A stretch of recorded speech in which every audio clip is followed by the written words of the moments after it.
बिस्मिल्लाहिर्रहमानिर्रहीम। लो जी, class 12th के paper से ख़त्म हो गए। आज बच्चे माशाल्लाह बहुत ज़्यादा खुश हैं, खुशी मना रहे हैं, एंजॉय कर रहे हैं कि यार पेपरों से जान छूटी, जैसे तैसे बस हो गए। अब देखेंगे कि रिज़ल्ट किस तरह से आता है। तो रिज़ल्ट इंशाल्लाह आप तमाम स्टूडेंट्स का बहुत अच्छा आएगा। अपने लिए दुआ ज़रूर करते रहे। आज की इस वीडियो में ना आपको फिजिक्स के प्रैक्टिकल्स के बारे में बताने जा रहा हूँ। कुछ बच्चों को ये टेंशन हो रही है कि यार पता नहीं प्रैक्टिकल्स कौन से इंपॉर्टेंट हैं, नोटबुक किस तरह से हमने तैयार करनी है, बनी बनाई ले सकते हैं नहीं ले सकते, वाइवा में किस तरह से क्वेश्चन हमसे पूछे जा सकते हैं, सिफारिश लगती है नहीं लगती, पेपर का पैटर्न क्या होगा। किसी ना किसी तरीके से हमारे 30 मार्क्स पूरे आ जाए ताकि ओवरऑल रिजल्ट अच्छा बन जाए। तो ये सोच आपकी बिल्कुल ठीक है। तो ये जितने भी क्वेश्चंस आपके दिमाग में आ रहे हैं, इन सारे क्वेश्चंस का आपको आंसर देने जा रहा हूं one by one. Video last तक देखें, इंशाल्लाह बहुत ज़्यादा आपको फायदा होने वाला है। तो जल्दी से इस वीडियो को लाइक भी कर लें, चैनल को जरूर सब्सक्राइब कर लें, प्यार बाबा दिखाएं। तो स्टार्ट करते हैं। पहले यहाँ पे ना फिजिक्स के प्रैक्टिकल का पेपर पैटर्न समझ लें। 30 मार्क्स का पेपर होगा, उसमें से क्या तरतीब रहेगी वो देख लेते हैं। डियर स्टूडेंट्स, से पहले यहाँ पे ना सेक्शन 1 मेंशन किया होगा, यानी कि फर्स्ट ईयर से भी प्रैक्टिकल आएगा और सेकंड ईयर के प्रैक्टिकल भी आएगा।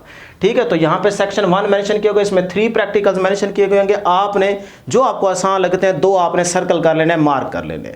आपको एग्जामिनर कहेगा कि भैया आपको 2 आसान लगते हैं, उनको आप मार्क कर लें। फिर उन 2 में से एक वो आपको अलॉट कर देगा कि भाई यही वाला करो। ऊपर मेंशन किया होगा कि भाई 2 आपने सेक्शन 1 में से मार्क करने हैं, 2 आपने सेक्शन 2 में से मार्क कर लें। फिर उसमें से एक एग्जामिनर आपको अलॉट कर देगा। ठीक है, तो यहाँ से भी 3 होंगे, 2 आपने सर्कल कर लेने, उसमें से एक आपको एग्जामिनर कहेगा कि भाई ये आप प्रैक्टिकल करें, स्टार्ट परफॉर्म भी करके दिखाएं, रीडिंग्स लें, टेबल बनाए, सारा कुछ। ठीक है, वो मैं आपको बताता हूँ। तो इस तरह सेक्शन 1 जो है ना, इसमें से एक प्रैक्टिकल के 10 नंबर होंगे। ठीक, फिर इसी तरह से सेक्शन 2 में से भी आपको एक करना होगा, यहाँ पे भी 10 नंबर होंगे। उसके बाद सेक्शन 3 मेंशन किया होगा, 2 टेबल दिए गए होंगे। ठीक है, ग्राफ बनाना होगा, वैल्यूज दे रखी होंगी, आपने उनमें से जो आपको आसान लगता है उसका ग्राफ प्लॉट करना होगा, तो वो आपके पास 5 नंबर का होगा। फिर उसके बाद नोटबुक होगी, नोटबुक आप रेडी करेंगे, किस तरह से बनानी है बताता हूँ अभी। तो इसके होंगे 2 नंबर। ठीक है, एफएससी में 2 नंबर, मैट्रिक में 3 नंबर होते हैं। वाइवा में जो है वो आपके पास होते हैं 3 मार्क्स। इस तरह से ये आपके पास देखें 5 और 5 10, 10 और 20 30, 30 मार्क्स का आपका पेपर होगा। अब कुछ बोर्ड वाले क्या करते हैं, वो यहाँ पे मेंशन कर देते हैं 11, यहाँ 11 नंबर मेंशन किए होते हैं, यहाँ पे भी 11 नंबर मेंशन किए होते हैं, यहाँ ग्राफ में आके वो 3 नंबर कर देते हैं। सही है, और यहाँ पे 2 और 3, अभी भी तरतीब वही है। देखें 2 नंबर यहाँ चले गए हैं ना, तो ये आपके पास अभी भी 30 बनते हैं। ठीक है, और कुछ क्या करते हैं कि सिर्फ यहीं पे अपने मार्क्स एडजस्ट कर देते हैं, इसको सिर्फ फॉर्मेलिटी के तौर पे लेते हैं। ठीक है, क्वेश्चन पूछते ज़रूर है, लेकिन वो है कि मार्क्स वो यहीं पे दे देते हैं आपको। तो बहरहाल हर किसी का अपना अपना तरीका है। ज़्यादातर यही जो आपको सेट करके दे रहा हूँ ना पैटर्न, यही चलता है, ये वाला। ठीक है, ये वाला पैटर्न है। अब 1 बाय 1 डिस्कस करते हैं, यहाँ से स्टार्ट करते हैं, क्योंकि ये तो आपने करने हैं ना, मोस्ट इंपॉर्टेंट प्रैक्टिकल्स आपको बताने हैं। तरतीब असल यहाँ पे है, यानी कि ये 2 चीज़ें बड़ी इंपॉर्टेंट है। तो सबसे पहले तो यहाँ पे पार्ट 2 के ना मोस्ट इंपॉर्टेंट प्रैक्टिकल्स नोट कर लें। प्रैक्टिकल्स आप ज़रूर नोट कर लें, यही इंपॉर्टेंट है। इसके अलावा बेशक आप एक भी ना करें। वैसे 2-3 और यहाँ पे मेंशन हम कर सकते थे, इससे ज़्यादा हैं, लेकिन आप बेटे सिर्फ और सिर्फ यही 8 प्रैक्टिकल्स करें। ये देखें, ये सिर्फ 8 प्रैक्टिकल्स पार्ट 2 में से कर लें, ये इंपॉर्टेंट है, बहुत हैं। 8 इधर से कर लें, 6-7 आप फर्स्ट ईयर से कर लें, वो मैं बताता हूँ कौन से इंपॉर्टेंट है, वो भी बताता हूँ, पार्ट 1 के भी बताता हूँ। तो ये आपके 12-13 प्रैक्टिकल्स हो जाएंगे, बहुत हैं, 15 तक भी बहुत हैं। ठीक है, ना लें टेंशन के यार इससे ज़्यादा करने हैं, नहीं, बहुत है, हमें पता है ना। तो 8 प्रैक्टिकल्स ये नोट कर लें। स्लाइड वायर ब्रिज वाला बहुत ज़्यादा इंपॉर्टेंट है, पेपरों में बार बार आता है। हाफ डिफ्लेक्शन मेथड भी बड़ा ही इंपॉर्टेंट है। आपको कॉलेज वाले, एकेडमी वाले परफॉर्म करवा चुके होंगे, रीडिंग्स आपने ले रखी होंगी, नहीं है तो आप गूगल से भी ले सकते हैं, आपकी प्रैक्टिकल नोटबुक के अंदर भी मेंशन की होती है टेबल में, वहीं से देख के आप लिखेंगे। ठीक है, उसके बाद यूजिंग पोटेंशियोमीटर, ये भी बड़ा ही इंपॉर्टेंट है, ये सारे इंपॉर्टेंट हैं। ईएमएफ आपने फाइंड आउट करनी है by using the potentiometer, cell की ईएमएफ निकालनी होगी। इसी तरह से ये galvanometer into voltmeter, galvanometer into ammeter, और उसके बाद current with intensity of light using the photo cell, और उसके बाद लास्ट में क्या है ट्रूथ टेबल। ये इंपॉर्टेंट है, ये तकरीबन जो भी आपका सेंटर बनता है ना उसमें ये वाला ऑपरेटर्स होता है, इसीलिए यही इंपॉर्टेंट है। इसके अलावा जो आप मेंशन करेंगे वैसे लिखेंगे, मेहनत करेंगे, लेकिन वो ऑपरेटर्स होता ही नहीं है, बड़ी मुश्किल से होता है, कुछ कॉलेज में होता है। ठीक है ना, तो बहरहाल ये आपको हर जगह मिल जाता है, तो इसीलिए ये वाले प्रैक्टिकल्स इंपॉर्टेंट है, नोट कर लीजिए। अब आपने इसको नोटबुक पे लिखना किस तरह से है वो तरीका पहले समझ लें। वो तरीका बेटे समझ लें। देखें यहाँ से ना आपने स्टार्ट करना है। ये है जी आपके पास प्रैक्टिकल नोटबुक, कोई भी आप किसी भी कंपनी की ले सकते हैं, बनी बनाई भी ले सकते हैं, लेकिन फिर उससे ऊपर आपको ड्रॉ करना पड़ता है, ठीक है। उसको बताने की जरूरत नहीं है, वैसे तो पता चल जाता है कि बनी बनाई है, लेकिन कुछ नहीं होता। कोशिश ये करें कि आप खुद बनाएं, ताकि आपका जो वाइवा में क्वेश्चन होने हैं वो क्लियर हो जाए। बनाएंगे पता लगेगा ना कि हाँ ये वाले सवाल बन सकते हैं। तो अब सबसे पहले यहाँ पे देखें जी, आप बेस्ट जो है वो इल्मी वालों की है, उसके अलावा अगर किसी कंपनी की आप ले रहे हैं तो वो भी ठीक है, चल जाती है, कोई मसले वाली बात नहीं है। तो किसी भी कंपनी की आप नोटबुक ले सकते हैं। अब आ जाइए यहाँ से स्टार्ट करते हैं। देखिए जी, ये आपका पहला लाइनिंग वाला पेज है। फिर उसके बाद यहाँ से स्टार्ट करें या अगले पेज से स्टार्ट करें, इससे कोई फ़र्क नहीं पड़ता। बस आप ये ध्यान में रखेंगे जिस तरह मैं बता रहा हूँ इसी तरह से आपने लिखना है। ये पहला लाइनिंग वाला पेज है एक साइड, फिर ये देखें उसकी ये ब्लैंक साइड आएगी, ठीक है। और यहाँ पे फिर लाइनिंग वाला पेज है, फिर इसकी बैक साइड पे ये देखें ये ब्लैंक पेज है। इस तरह से ये आपके पास सिर्फ 2 पेजेस हैं, ठीक है। अब मैं यहाँ पे आपको बता देता हूँ कि आपने सबसे पहले यहाँ पे ना एक्सपेरिमेंट का टाइटल यानी कि नेम मेंशन करना होगा। मार्कर से करें, पॉइंटर से करें, ये आपकी मर्जी है।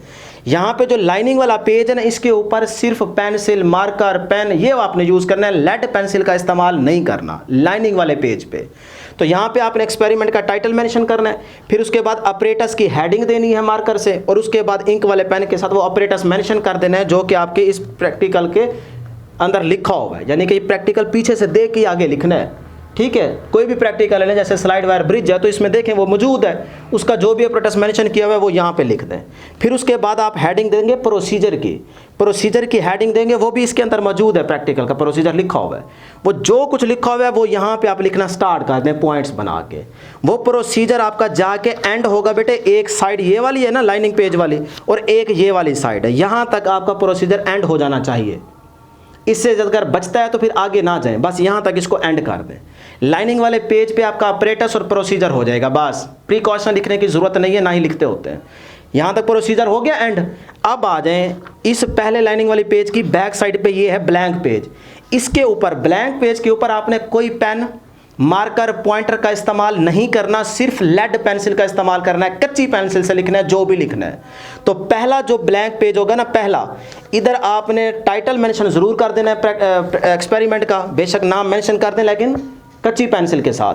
फिर उसके बाद यहाँ पे बनाएंगे डायाग्राम ऐसे बनाएं या ऐसे बनाएं वो आपकी मर्जी है।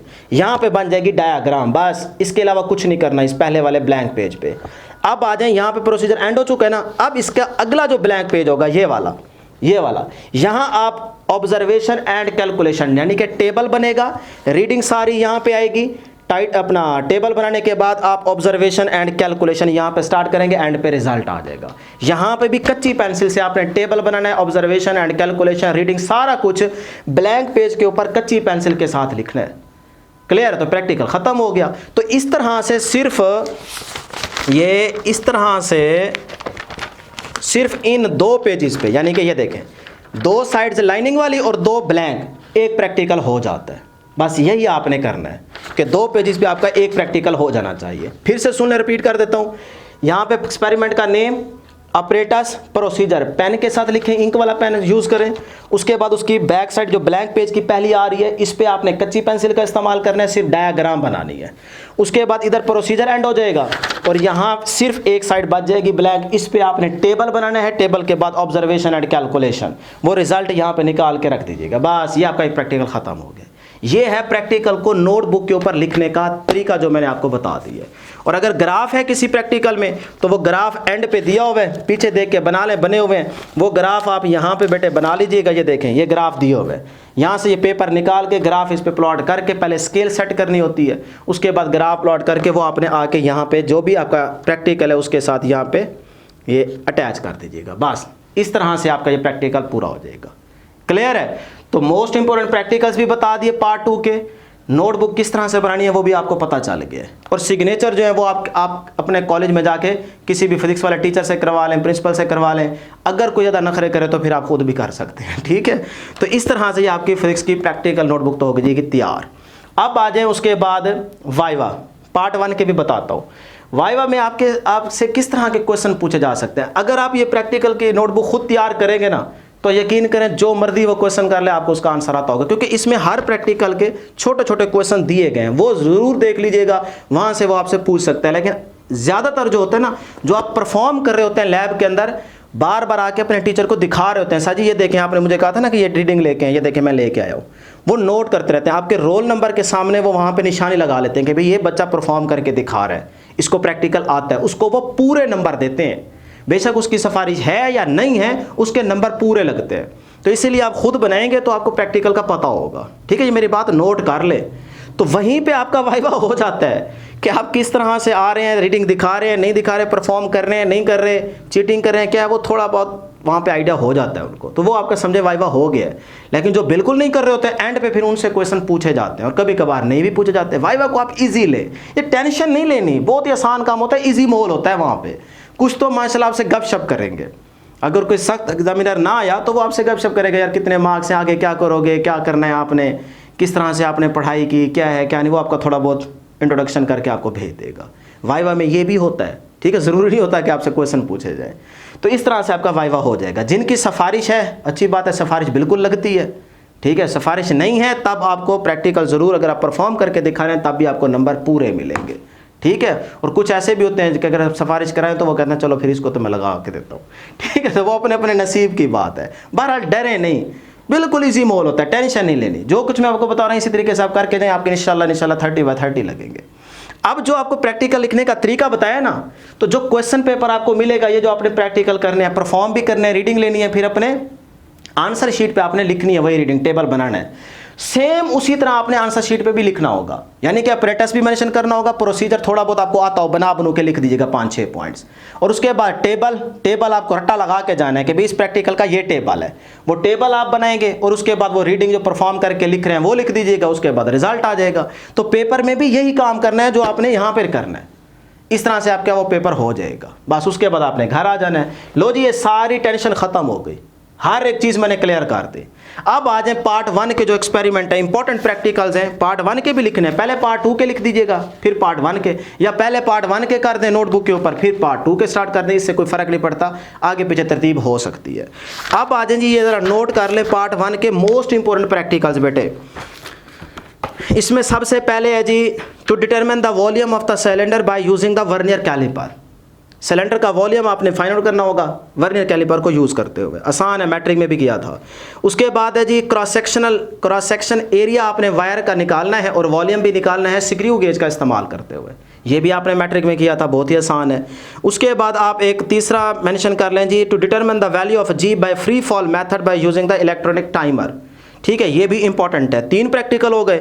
उसके बाद चौथे नंबर पे आ जाए, to verify that the time period is independent of the amplitude. Simple pendulum के 3 प्रैक्टिकल ABC, यानी कि टाइम पीरियड जो है वो एम्पलीट्यूड पे इंडिपेंडेंट है, इसको वेरीफाई करना है। टाइम पीरियड जो है वो इंडिपेंडेंट है मैस पे, बॉब के मैस चेंज करते जाएंगे ना, तो उस पर इंडिपेंडेंट है, ये वेरीफाई करना है। और तीसरा आपके पास आ जाएगा कि भाई टाइम पीरियड जो है वो डायरेक्टली प्रोपोर्शनल है to the square root of the its length को चेंज करेंगे तो टाइम पीरियड पे फ़र्क पड़ता है, ये डिपेंडेंट है। ठीक है, तो ये 3 ABC ये भी आपको सिंपल पेंडुलम के आने चाहिए। तो ये आपके पास टोटल 4 हो गए, अगर 3 ऐड करेंगे तो 7 बन जाएंगे, अलग अलग करेंगे तो सही है। तो ये आपने लाजमी करने हैं। उसके बाद आ जाएं जी, आप करेंगे to find the acceleration due to gravity by oscillating mass spring system, ये इंपॉर्टेंट है। और उसके बाद लास्ट में करेंगे बेटे, चलें बस बहुत है, इतना ही बहुत है। ठीक है, ज़्यादा नहीं बताते आपको, बस ये 5-6 फर्स्ट ईयर से कर लें, ये इंपॉर्टेंट है। ज़्यादातर वर्नियर और स्क्रू गेज में से आ जाता है या सिंपल पेंडुलम में से, तो ये 5-6 मैंने यहाँ से बता दिए। ठीक है, या 4 समझ लें, बाकी 3 तो उसकी टाइप्स ही है ना सिंपल पेंडुलम के, तो 7 ही टोटल बन जाते हैं। और बाकी ये पार्ट 2 के, बस ये वाले आप तैयार करें, इनको अपनी प्रैक्टिकल नोटबुक के ऊपर लिख लें, मेंशन कर लें, नोटबुक तैयार करें। इंशाल्लाह आपको फिजिक्स के प्रैक्टिकल में अंदर 30/30 ही मिलेंगे। तो इंशाल्लाह नेक्स्ट वीडियो में जल्द मुलाकात होगी। जाते जाते ज़रूर वीडियो को लाइक करते जाए, चैनल को सब्सक्राइब करते जाए। अल्लाह हाफिज़।